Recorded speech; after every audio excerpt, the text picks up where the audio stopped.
Welcome, everyone. We're pleased to have you join us for this Job Accommodation Network training titled ADA and Beyond Compliance Considerations, Medical Documentation. I'm Tracy DeFreitas. I am a JN Program Leader and the Director of Training and Outreach. Joining me in presenting today is my colleague, Lisa Mathis. Lisa is a JN Principal Consultant and ADA Specialist. Big thank you to you, Lisa, for teaming up with me for this training. This JAN training includes a high-level overview of the Americans with Disabilities Act, Title I medical inquiry rules. We will focus on common scenarios when employers request medical documentation, and we'll share some beyond compliance strategies for employers to consider when navigating the ADA accommodation process.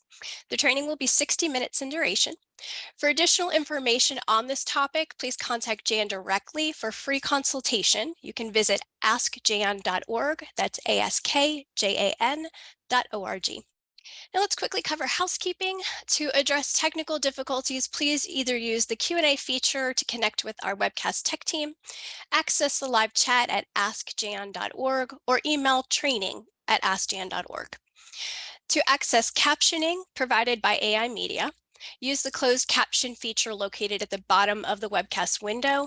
Due to a technical issue, captions are not available in a separate browser for this webcast. Sign language interpreting is also provided by AI Media. A link to download the PowerPoint slides is included in the webcast registration email that you received today and also in the chat. Questions for presenters may be submitted using the Q&A option and will be answered if time permits. But we encourage contacting the JAN service directly for assistance with your ADA and accommodation questions. So again, visit that askjan.org site for contact options. One HRCEU is available to attendees of the live webcast. The webcast evaluation must be completed to receive the CEU. We'll offer more on that at the end of the webcast. Now let's get started with the training. Do you have a lot to talk about today? Our agenda includes discussing medical documentation requests in the ADA, and then sharing medical documentation scenarios and accommodation process strategies. And of course, time permitting, we'll field a few questions. Please note that JAN is not a legal service and does not provide legal advice. The information provided today is based on ADA Title I enforcement guidance provided by the Equal Employment Opportunity Commission, EEOC. Now, based on our experience at JAN, we know that there can be a lot of uncertainty surrounding medical documentation within the scope of the ADA. Employers may be uncertain about what medical inquiries are permissible and their timing. Employees may question the extent of medical information that they need to share to receive an accommodation, and even healthcare and other professionals may be unsure about the type of documentation to provide to support a patient's or a client's request for accommodation. Many employers do require medical documentation as a prerequisite to providing accommodations. Today, Lisa and I will talk about what is technically allowable, but we'll also ask attendees to consider whether requests for reasonable accommodation in the workplace must be supported by medical documentation. Of course, current EEOC guidance allows employers to request documentation if the disability or the need for accommodation is not known, but it is possible to have an accommodation process that accepts an individual's assessment of their own disability and defers to their accommodation preferences when it's reasonable and not a hardship. Now, when medical information is deemed necessary by an employer, offering flexibility in the process by accepting alternative forms of medical information and focusing on functional limitations to support accommodation requests really can help bridge the gap between what's technically allowable under the ADA and meeting the accommodation needs of employees with disabilities. So with that, let's cover what the ADA says about employee medical inquiries. Lisa, will you please help us understand the ADA medical inquiry rules? Absolutely. So yeah, you can see here on slide 6, there is a foundation on the ADA about when it's appropriate to make a require medical exam or that medical inquiry. And really, in the most simplest terms, it's broken down by 3 stages. So stage 1 is typically those job applicants. This is before a job offer is offered to an applicant. The general rule here is employers cannot be asking medical questions or requiring medical exams before an offer is made. So EEOC is very clear cut that during that interview and application stage, we shouldn't be asking people about their medical history or anything. And then stage two, the job offer is made, but a person has not started working yet. The general rule, employers can ask medical questions or require any medical exams they choose as long as all entering employees in that same job category are subjected to the same questions or exams, regardless of disability. And the medical information that they do collect, that does need to maintain confidentiality. EEOC is very strict with medical records and related information being kept under confidential record. But it's basically a free-for-all post-offer, but before they start working. It does not have to be job-related, consistent with business necessity. And then the last stage, the employment stage, the general rule there is that disability-related inquiries and examination of employees, those do have to be job-related and consistent with business necessity. The next two slides, I'm going to get into the nitty-gritty of what that truly means. But to help you guys navigate these stages, like I said, EEOC does have very clear formal guidance on pre-employment inquiries. And also, of course, Jan has a slew of resources for these medical exams and inquiries linked on the website and on the slide. Okay, so what does job-related, consistent with business necessity really mean? Typically, an employer with reasonable belief based on objective evidence, they can make an inquiry if they have that reasonable belief and objective evidence that an employee's ability to perform those essential functions are going to be impaired by a medical condition. Another time that it could be job related and consistent with business necessity is if an employer has that reasonable belief based on objective evidence that an employee will pose a direct threat due to a medical condition. Again, EEOC has lots of formal guidance on those employment-based inquiries, and that's linked here on the slide. So when else might an inquiry or an exam be job-related and consistent with business necessity? Typically, we see this most often when an employee asks for a reasonable accommodation and that employee's disability or need for accommodation is not already known or it's not obvious. Then we could ask for limited medical if we choose to. Like Tracy said, it's an entitlement, not a requirement. You can accommodate without gathering medical. The second instance here that could be job related, consistent with business necessity, there's limited circumstances for those employees that work in public safety, like airline pilots and police officers and firefighters. Periodic exams and inquiries could be appropriate because that line of work is so safety sensitive. And then last here, an employer must have objective evidence suggesting that a medical reason is a likely cause of a performance problem to justify seeking medical information or ordering a medical examination. So in those limited circumstances, the nature of an employee's performance problem or unacceptable conduct could provide that objective evidence that leads an employer to that reasonable belief that a medical condition is likely the cause. So there's very limited reasoning for an employer to be asking for medical documentation. And those are kind of the foundation under the ADA of what's considered job related, consistent with business necessity. Okay, so like I said, we went over what's job related, consistent with business necessity. There's a lot to think about, a lot to consider.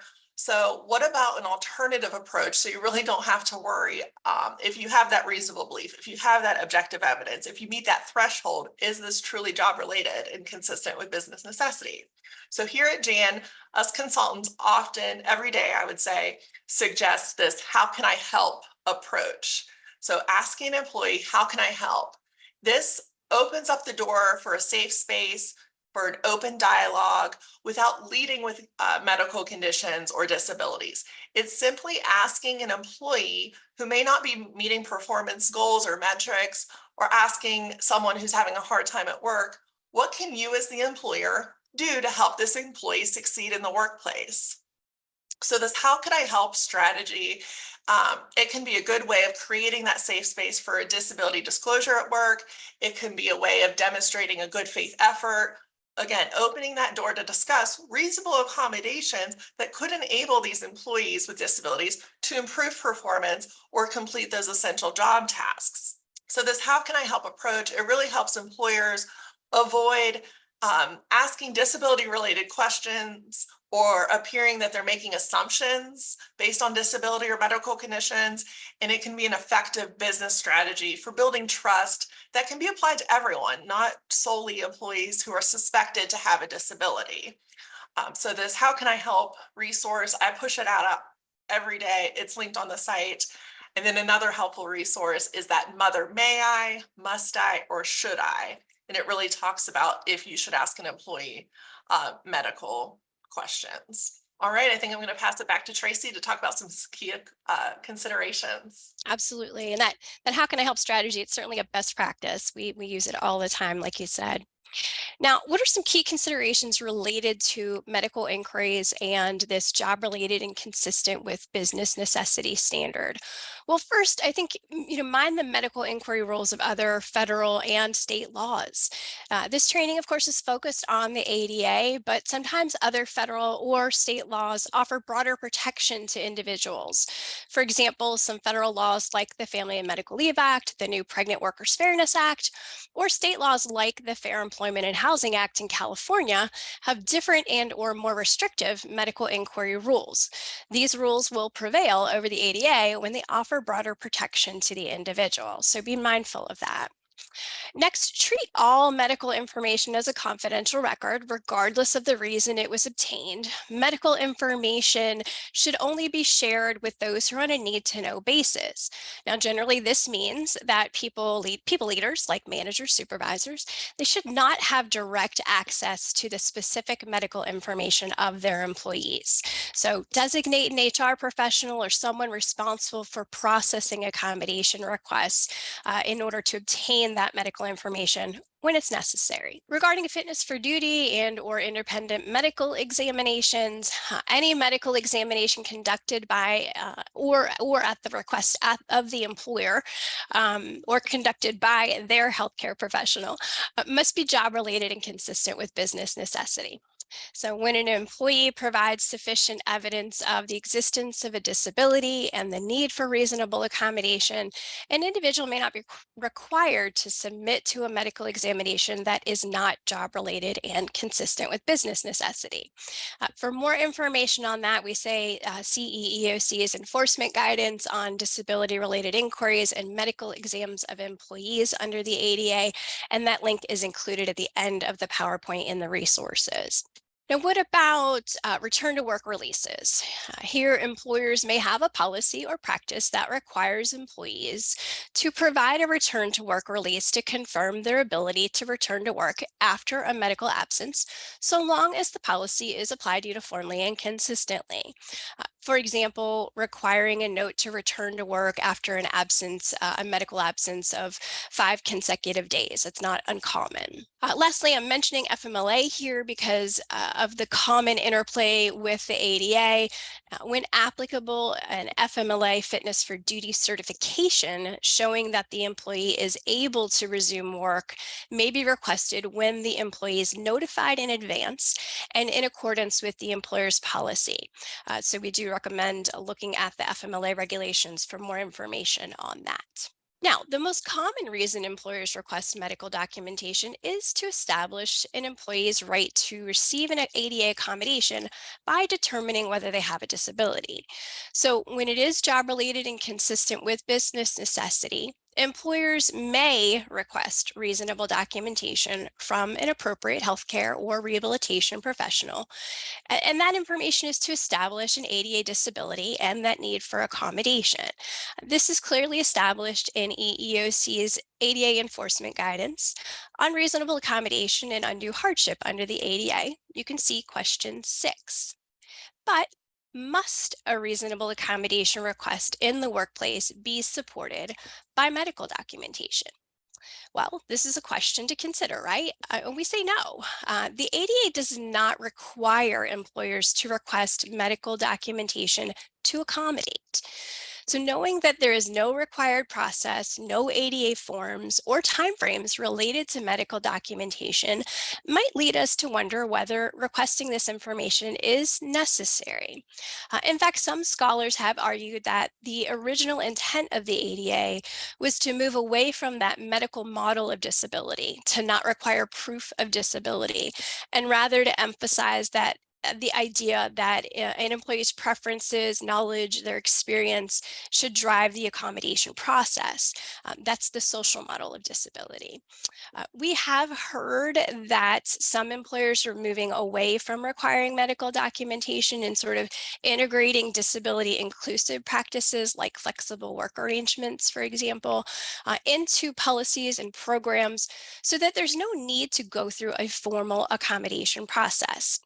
It's something to consider. It won't be right for everyone, but there is some movement in that direction. But of course, EEOC enforcement guidance does state that employers may request the information necessary to establish an ADA disability. When you must, consider focusing on gathering information about the functional limitations to support the accommodation request, rather than requiring detailed medical information about the health condition. This enables us to keep our objectives related to asking for medical information in focus. So let's think about that for just a second. We know that requesting medical documentation shouldn't be sort of a what I'd call a find me a rock kind of situation. Have an objective and be clear about why and what information is necessary when it's necessary. Some common objectives for requesting documentation include to establish the health condition, the impairment, and the limitations, to understand the impact on the employee and their ability to perform the job duties.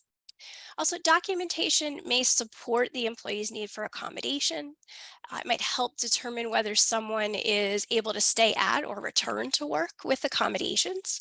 It may also help us evaluate fitness for duty or analyze whether a direct threat exists when it's job related and consistent with business necessity. Now, it is possible to keep it simple and still get the information necessary to make reasonable accommodations. I mentioned avoiding that bring me a rock game by sort of being clear and direct, but sometimes the documentation received doesn't help us meet our objectives.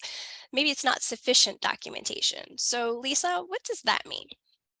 Yeah, so I think this is a common problem for employers. They ask for documentation. People don't know what to bring back, so they just kind of bring back some sort of documentation, and then it ends up being insufficient. So what does that mean under the ADA lens? You don't have the disability and the nexus for the requested accommodation, meaning you don't have those limitations outlined. What is the person having trouble doing at the work site, or what is that work-related barrier that they're having a problem doing based on what limitation? We don't know those functional limitations. You'll see throughout this presentation, Tracy and I are always honing in on what are the functional limitations? What is the issue that someone's having a hard time performing? So insufficient documentation, we don't have that disability and those functional limitations outlined. Also, it could be considered insufficient if the provider doesn't have expertise to weigh in on that specific impairment and limitation. And I'm going to get into that in a little moment. But if that provider does not have the expertise or the education to weigh in on the specific condition that we're talking about, then maybe that's insufficient documentation. Also, in conjunction with that, if that information or documentation doesn't seem credible or it seems fraudulent, that could be considered insufficient purposes. The EEOC does have more information, specifically question 11 in their formal medical exams of employees guidance, which is linked on that slide. So that could be what's considered insufficient. So speaking of insufficient documentation, what is the healthcare provider's role? I think sometimes there's this disconnect where employers assume that it's the health provider's role to come up with all these great accommodation ideas. But the healthcare provider is like, no, that's not my area of expertise. That's your area of expertise to come up with workplace accommodations. So then there's, this disconnect. So ultimately, what is the healthcare provider's role? It's really a healthcare provider is there to document the employee or the patient's underlying medical condition and what major life activity is substantially limited. And again, those associated functional limitations. This part of the medical documentation letter, it should include what limitations are causing the patient's work-related problems and what those problems are. The goal here is to help the employer understand the problem and start exploring solutions. But what the healthcare provider's role is not, it is not there to recommend or say that an accommodation is medically required. The documentation should not be locking this patient employee into one set accommodation forever. Employers are responsible for coming up with and providing effective accommodation solutions. So we shouldn't be relying on the medical provider to do that. But sometimes we understand that employers don't always know what accommodations might work. So it could be helpful to brainstorm or weigh in if the medical provider does have an accommodation solution they think would work for their patient. Of course, you can document that, but an employer should not be completely relying on that healthcare provider to make those accommodation decisions. Um, so Jan does have a really helpful resource. Sometimes because healthcare providers, they're not in this world of ADA, they don't know what to document. They don't want to document too much or too little. So Jan has developed this practical guidance for medical professionals, and it really lays out what you want to try to document to support your employee or patient's accommodation request. Okay, so Tracy and I have tried to lay the groundwork for medical documentation under ADA. What is the job related, consistent with business necessity? What is considered sufficient? What is the objective of having all this medical documentation? What's the provider's role? So we wanted to take some time and look into some real life simple scenarios that we often see here at JAN when it comes to medical documentation. And let's try to apply what we just learned to some of these simple scenarios. Tracy? All right, thanks, Lisa. This is the fun part of the training, right? We get to talk about some common ADA medical documentation missteps and offer that beyond compliance guidance that we so like to share with JAN users. So let's get right into it. Some common medical documentation missteps include asking for unnecessary information or information that is known, or using a standard form for all medical inquiries. Employers are prohibited from asking for medical information they already have. So using standard forms, sometimes those can include medical questions beyond what's allowed for any given situation. So for example, employers are not supposed to ask for proof of disability when the disability is obvious or has already been documented. Requiring documentation from a medical doctor, an MD. The ADA does not require this. Why would employers? We'll cover that in a few minutes. Also making a vague request, vague medical request, or not following up and sort of ending up in what we call that waiting place. This comes back to one, knowing your objective and being clear about what information is necessary, and two, always leading with a solution-oriented approach that aims to resolve the accommodation situation by staying engaged. We'll discuss that one a little bit here in a moment as well. Now, requiring a release for complete medical records. We all know this is a no-no, right? But it does sometimes happen. And you do want to check those standard forms, make sure you're not asking for a full release of medical information. Some other things to consider here, requiring regular or a frequent recertification, monthly, annually. This is an issue we frequently address at JAN, and Lisa's going to break that one down for us here shortly too. And finally, requesting an independent medical examination or fitness for duty that's not job related and consistent with business necessity is a misstep. Okay, Lisa, are you ready to talk about some scenarios and beyond compliance considerations? Of course, let's get into it. Let's do it. All right.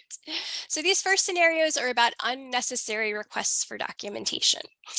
So here we have Clarice, who requests a different workstation because her wheelchair does not fit under the current workstation. Yay or nay on whether documentation is needed? What do you think? Well, being on the motor team, you know, we deal with wheelchair users. The need and the disability is pretty obvious. This should not be additional hoops to jump through with the medical education. Keep it simple. Work smarter, not harder, you know? And so we see someone's in a wheelchair. The company provided desk is too short. She can't fit the wheelchair and the legs under it. It makes sense, you know, to get a risers. There's do it yourself options. We should not be getting all this documentation to support the need for it. We clearly see that it's a necessary accommodation in the workplace, right? Yep, totally makes sense. All right, how about Keaton? Keaton requests a flexible schedule to attend physical therapy twice weekly. All employees in Keaton's department have the option to work a flexible schedule. Now, I would say before requesting medical here, my first thought is, does a current policy already cover this request? What do you think? Absolutely. Before even making this an ADA issue, not just this, but anything, look at current policy. Do we allow the flexibility for employees' disability or not? Again, don't make more work for yourself. Don't make it ADA if current policy covers it. And we see that with the modified schedule in this example. We see it with telework. We see it with different types of equipment that's already furnished. You know, so don't make it an ADA issue if customarily that's practice to provide that flexibility, right? Absolutely. And you could find yourself in a pickle if you are requesting documentation when it's, in this case, probably not job related and consistent with business necessity because the policy covers it. You wouldn't ask this of anyone else. So why are we treating someone with a disability differently than we would anyone else under the policy? All right, last example. Jack requests a modification to a previously approved telework accommodation to allow an additional day. Lisa, what's the important fact in this example? What can you pick out here?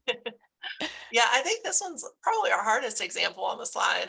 But it was a previously approved telework accommodation. So we already must know that Jack needs this for a disability related reason. So the type of accommodation we know is necessary. If the need for accommodation is understood, the type of accommodation is clear, telework in this situation, and it can easily be implemented, then what is more medical going to gain? Well, like if it's not going to change anything, I don't think always going back to the doctor is worth our while. So it could just be a simple conversation with Jack of, hey, you know, would additional day of telework, you know, help you be more successful in your role, minimize symptoms, and we can just implement it by having a conversation with Jack. Again, it's an entitlement to get medical in certain situations. It's not a requirement. Yeah, and here, if it was previously approved, there's probably some documentation already. So you're asking for information you already have. So kind of come back to that. These situations, they really kind of illustrate the importance of considering what is known before requesting medical information. So as we work through these scenarios, I just want to point out, of course, you'll notice that we've included some Jan resources that address the various topics. These are also included at the very end of the PowerPoint to make it easy to access them later. So think about what's known before making a request for medical information. You really kind of want to consider things like whether the request is covered under the current policy, like we said, the medical condition or need for accommodation. Is it known? Is it obvious? Is it already documented in some way?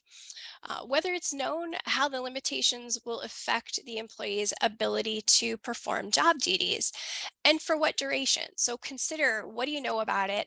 How will it impact the job? How long will it impact the job? It's also possible, of course, to consider whether it's possible to provide that effective accommodation without documentation. So it's always an option to go there.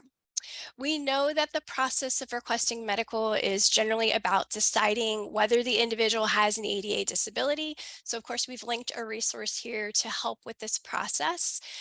It's a simple process of kind of looking at the definition of disability and understanding, what are some of the facts you might need to know in order to make that determination when it's necessary. Okay, requesting complete medical records is an unnecessary request for information too. Lisa, will you tell us about this misstep? Absolutely. Is it appropriate to request a release of complete medical records? Tracy said this at the very beginning. Entire medical records is probably a no-no. There's hardly ever going to be a case that an employer should have access to someone's complete medical records. EEOC has been very clear about this. In most situations under ADA, an employer cannot request a person's complete medical records because those records are most likely going to contain irrelevant information unrelated to the disability and the need for accommodation that they're requesting. So because it's a no-no for us to ask for full medical records, employers should not use these generic medical releases that constitutes a general release for all medical records. So it is suggested that an employer allow the individual the opportunity to obtain information directly from their own healthcare provider. So in that case, a separate release will not even be necessary. You're having a form, you're giving it to your employee saying, hey, go get this filled out for me and bring it back within a reasonable time frame. So you're not even communicating with that healthcare provider's office. So whenever we use these sample templates, and I understand that Jan has hundreds of sample templates, but you're going to need to tailor and customize those forms based on what you already have or what you already know or what's previously been documented.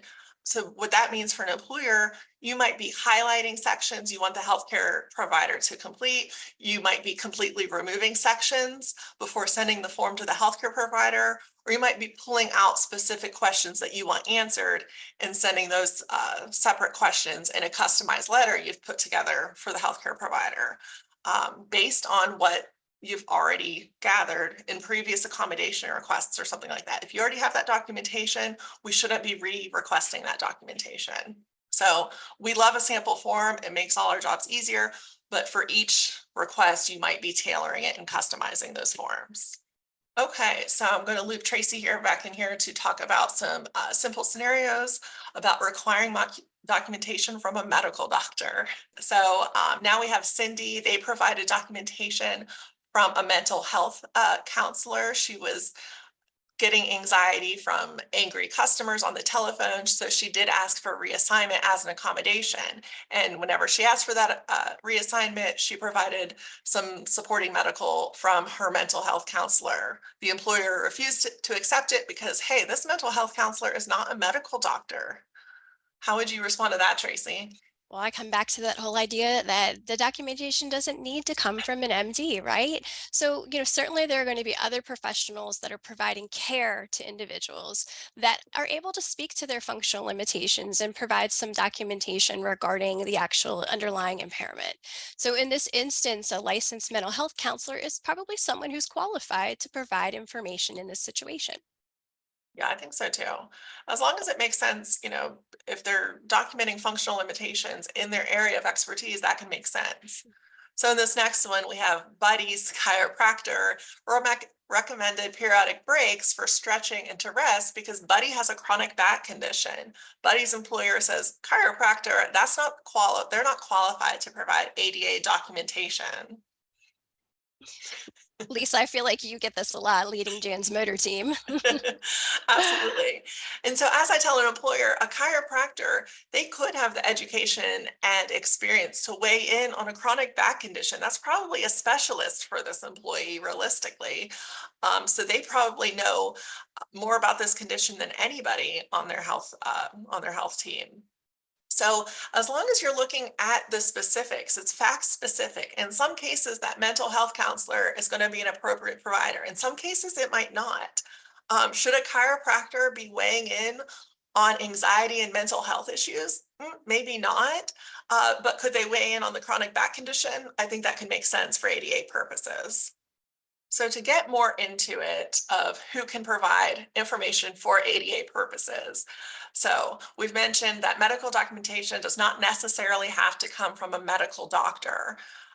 So here for ADA purposes, the information necessary to determine coverage under ADA may be provided by an appropriate healthcare or rehabilitation professional that's familiar with the individual's impairment and again, those functional limitations. So specifically, EEOC says ADA doesn't specifically require medical doc come from an MD, but as long as that appropriate professional could be somebody who has expertise in that person's disability, that's involved, has direct knowledge of the individual with the disability. So of course, we know medical information should come from a credible and reliable source, but appropriate professionals could be a variety of professionals. So lots of what can be deemed appropriate professional listed here on the slide. So that could be the PA, the nurse practitioner, the psychiatrist, psychologist. Could also include VR counselors, a job coach, occupational or physical therapists, social workers. And then we are seeing more and more requests that come through with those non-traditional providers. So that's where the chiropractor comes in, the acupuncturists. So all these people could be appropriate healthcare providers, depending on what they're documenting and what the functional limitations that we're trying to accommodate. Yeah, we do get that question quite a bit. So hopefully that clears it up. And there's some good information on that. All right, we're ready to move to the next scenario. Of course. All right. So the next scenarios are about documentation delays leading to missteps in the accommodation process. So Ralphie's employer required ADA forms to be completed by a healthcare provider. No deadline was provided for returning the forms, and after 2 weeks, the employer closed the accommodation request, stating Ralphie failed to provide the required information. Now, I think there could be a misstep here. The employer could have followed up. They could have asked why the documentation wasn't provided, maybe offered an extension. I don't think closing the request seems to be helpful to anyone in this situation. What do you think, Lisa? Absolutely. So we know under ADA, there's not a set time frame that documentation has to be brought back. I think practical guidance, we do kind of say in the JAN literature, give a reasonable time frame for these employees to bring back that documentation. We see anywhere from 10 to 15 days, but be flexible with that deadline, like you said, and give an extension. If Ralphie can't get into the doctor, perhaps he can get it in on day 16. And we should still be considering that accommodation and not just shutting down that interactive process. Absolutely. All right, number two here, Lucy was unable to get a timely appointment with a specialist to obtain documentation to support a modified break schedule needed to manage diabetes. She requested additional time to provide the documentation. Now, this is a common reason documentation is delayed. Individuals might have difficulty getting in to see a specialist, and so it takes some time to make that happen. In this case, yeah, maybe the employer could, again, choose to be flexible here, maybe provide a temporary accommodation and extend the deadline, or really consider whether the information is absolutely necessary to provide this simple accommodation of a modified break schedule. What do you think, Lisa? Anything to add?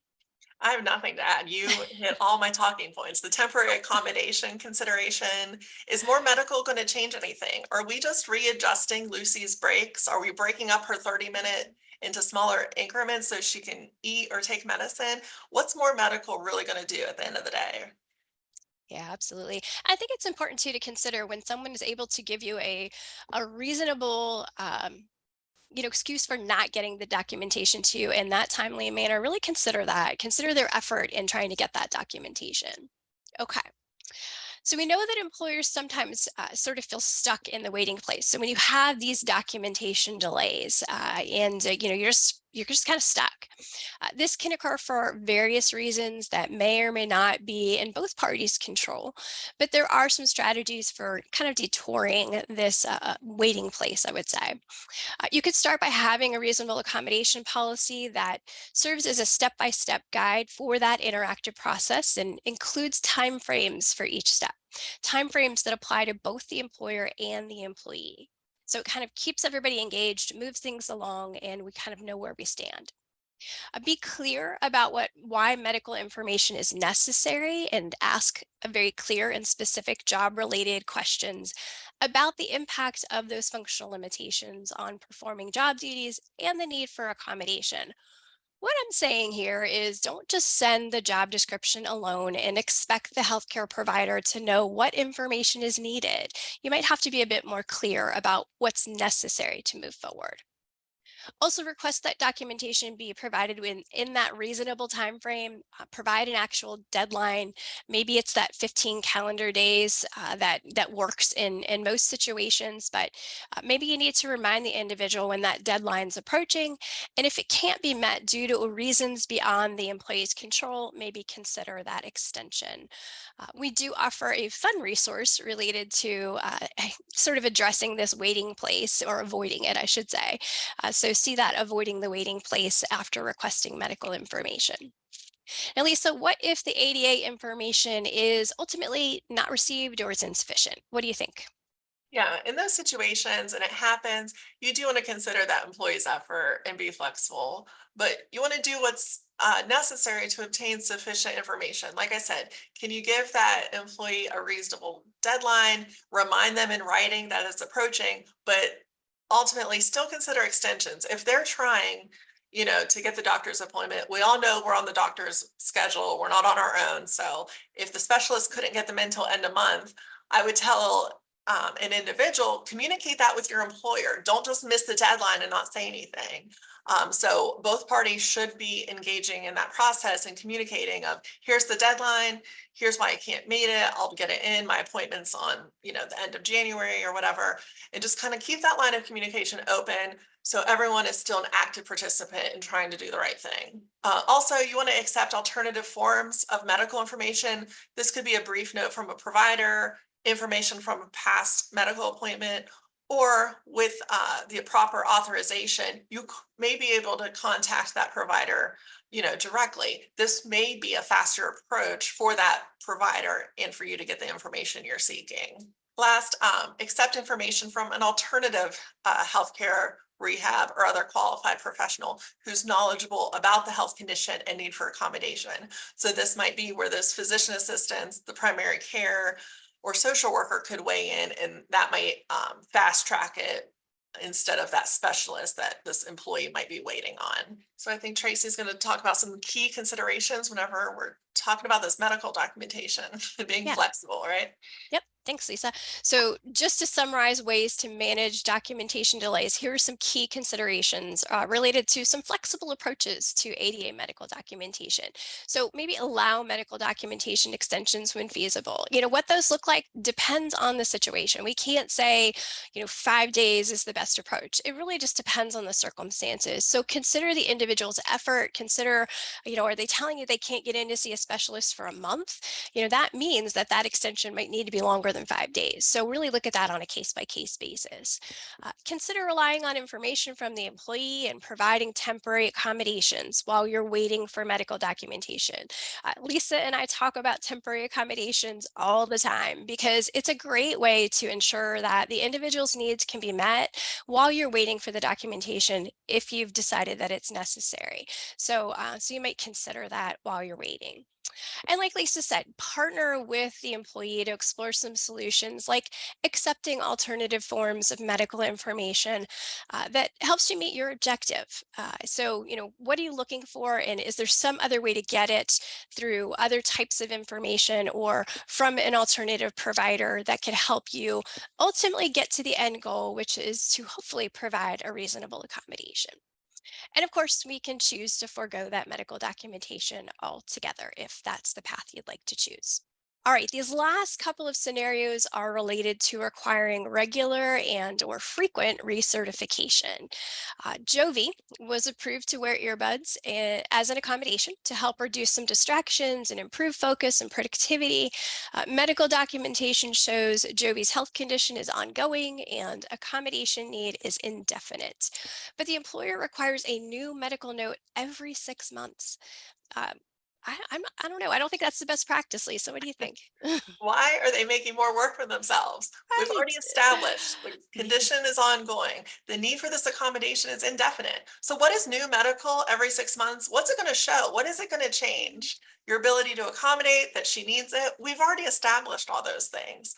Um, So nothing new is going to be presented. So there's really not a purposeful reason to requesting documentation for this Jovi case. And so at the end of the day, I really don't think this would be job related and consistent with business necessity. We might not have that reasonable belief that we need more medical or new medical documentation every 6 months. So it could be problematic to ask for documentation that we already have or we already know. Absolutely. We go back to that what is known, ask yourself that question. What do I know before, choosing to get that recertification? And not all recertification is bad. Mhm. If the doctor or medical provider indicated that the condition or limitations might evolve and change, Mm. or we don't have a duration for that accommodation, those could be appropriate times that we ask for that recertification. But having this blanket policy that everyone with an accommodation is going to recert every 6 months, that's probably not best practice under ADA. Right. Absolutely. All right, Greenway Press is trying to reduce telework and get employees back to the workplace. To do so, it's implementing routine updates of medical documentation to recertify the ongoing need for previously approved telework accommodations. This is a hot topic, right? Um, we're hearing this a lot, of course. Again, we have a situation where we may have known facts here, right? Recertifying the ongoing need for previously approved accommodations. So, what's the point of requesting new medical? Right, exactly. Yeah, so look at what you already have. And then if you have people teleworking that they did have an expiration to the need of telework or their condition was set to improve, perhaps we could revisit those specific employees. But again, that blanket policy of recertification probably isn't ideal under ADA.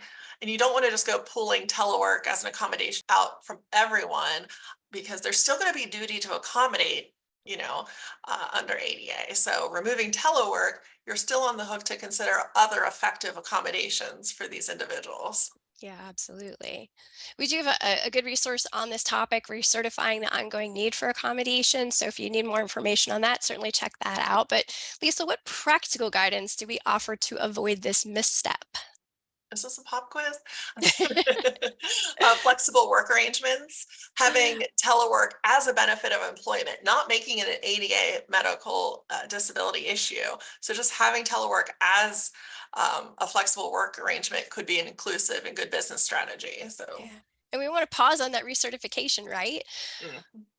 Absolutely. I've already said I don't love a blanket policy asking for recertification every 6 months. So some key considerations looking at this recertification policy.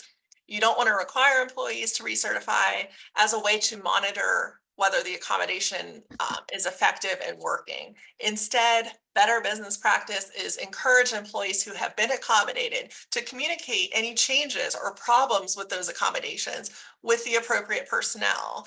Open up that line of communication. This process should be about evaluating the effectiveness of the accommodation as opposed to asking for new medical documentation every 6 months. So have that open dialogue with that employee.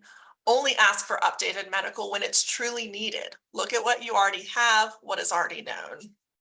And then I did mention this, you don't want to remove those accommodations out from under people without adequate warning to those employees and without considering that alternative accommodations that we might have to implement. Okay, so we have said a lot, Tracy. So do you have any, home run key takeaways you want to go over?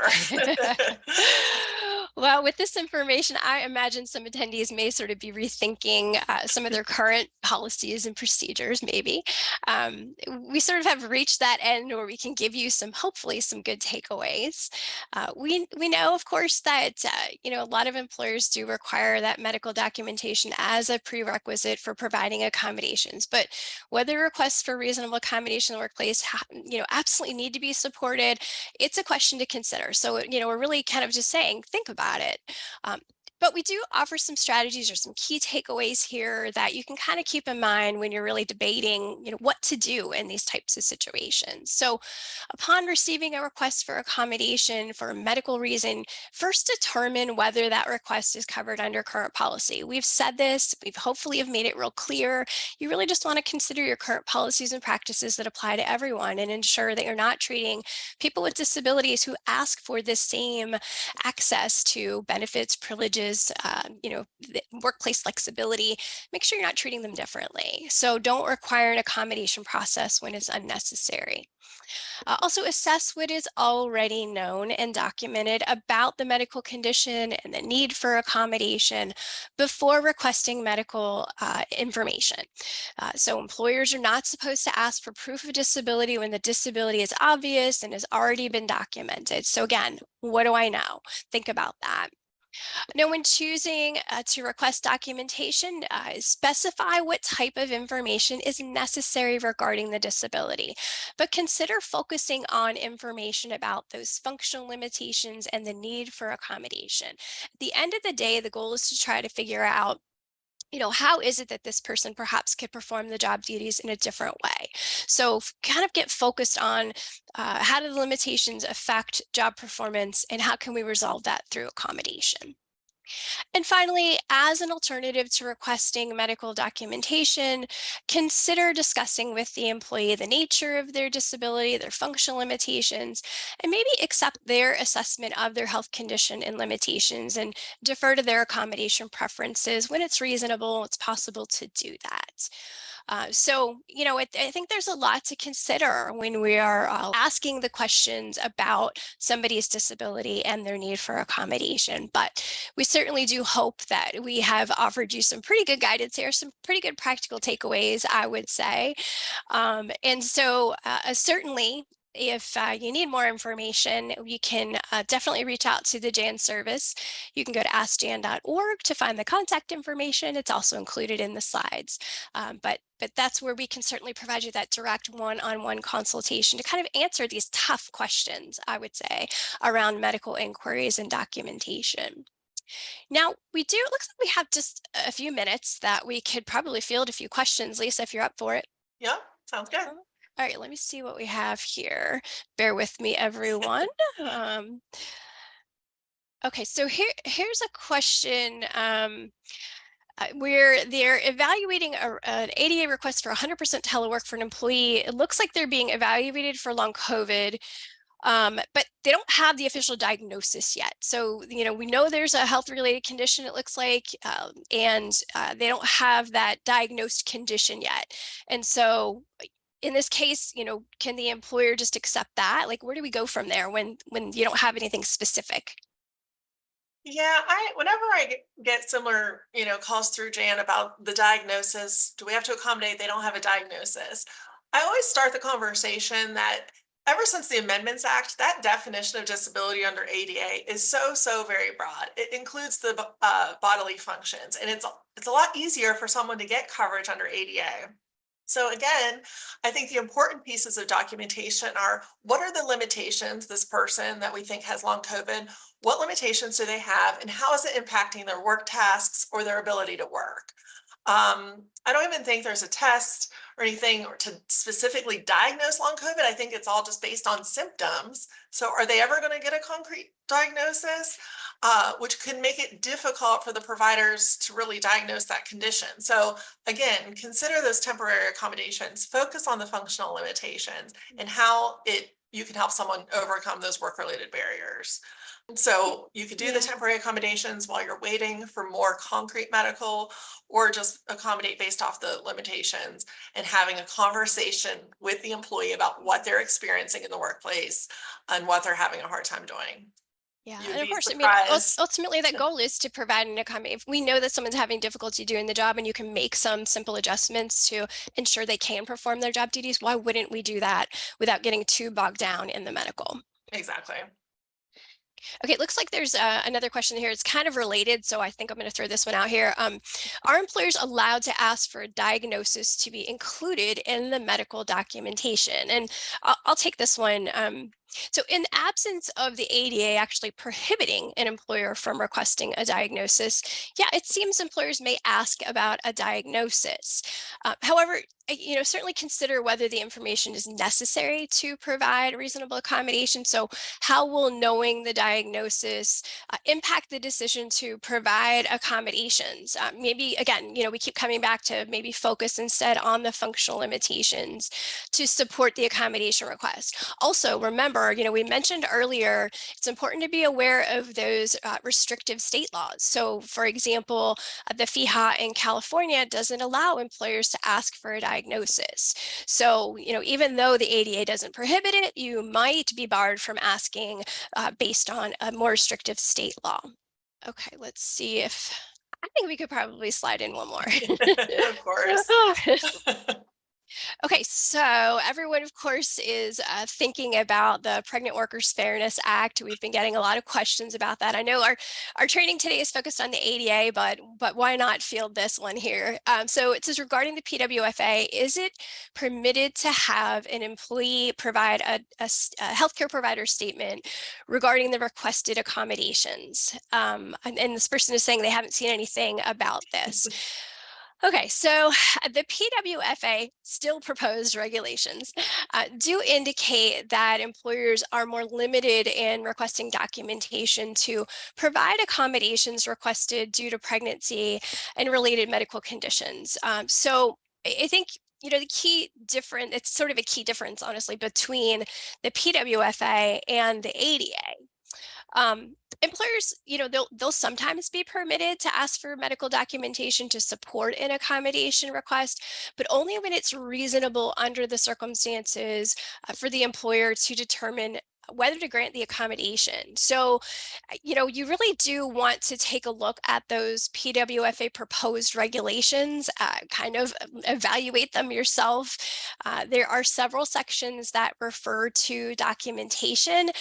We have yet to see the final regulations. We're hoping that they are available very soon, but we do encourage folks to contact the EEOC directly for guidance on the PWFA, and then you can go to eeoc.gov for some information and to get their contact information as well. So I would say, yeah, if you have questions about that, it's a good idea to check out the regulations and contact EEOC. But we're doing our best to answer those questions, but we don't have those final regs yet. So, okay, looks like we just a few minutes left for us to wrap up. So I'm going to do that. Lisa, thanks so much for joining me. That was fun. Lots of good information. We did set out to provide a high-level overview of the ADA medical inquiry rules, and we shared some beyond compliance strategies to consider when you're navigating that ADA accommodation process. Of course, attendees, though, if you have questions regarding this topic and other ADA and accommodation issues, you can certainly contact Jan for that free consultation that I mentioned. You might also consider attending our Ask Jan Q&A series of webcasts, the first of which will be hosted by Jan's sensory team on March 14th at 2 Eastern. That team will field questions related to sensory impairments like deafness, hearing aid use, blindness, and low vision, and immunological and respiratory conditions like allergies and asthma. You can visit the training page at askjan.org to register for that webcast and all of the webcasts in our series for 2024. And remember, again, you can ask us for help. So ask Jan, we can help. So we do, of course, make it very accessible to contact us to get those services. So you can use the website, askjan.org. You can use the live chat. You can call, or you can email us at jan@askjan.org. And if you are not already following us on social media, we do offer a lot of great resources and information via our social media. So please do that. You can find the Job Accommodation Network on Facebook, LinkedIn, and YouTube, and at Jan on X or Twitter. All right, so thank you everyone for choosing Jan to meet your training needs. Enjoy the rest of your day, everyone. This concludes today's training.